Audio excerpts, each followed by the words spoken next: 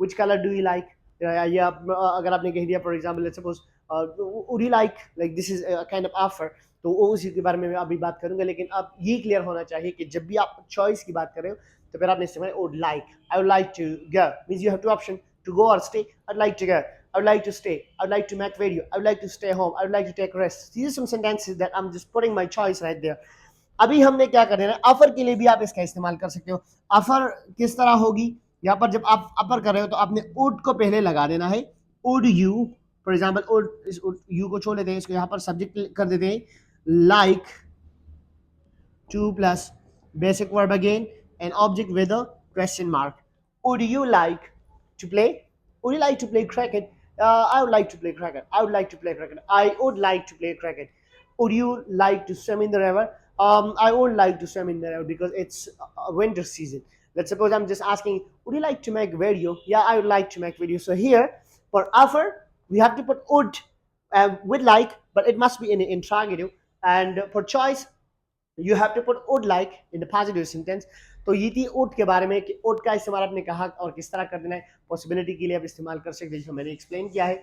Imagination के लिए, confirmation के लिए आपने वेल लगा देना है। पास्ट और एंड फ्यूचर जब आप बात कर रहे हो तो दोनों में आप इस्तेमाल कर सकते हो। पास्ट रूटीन की बात करें तब इस्तेमाल कर सकते हो, चॉइस की बात कर रहे हो इस्तेमाल कर सकते हो, ऑफर की बात करें इस्तेमाल कर सकते हो। So this was all about would, and I hope that the lecture will be quite fruitful for you. You might have gotten something from the lecture. So if you're new to this video, don't forget to subscribe the channel and wait for the next video. Till then, take care of yourself.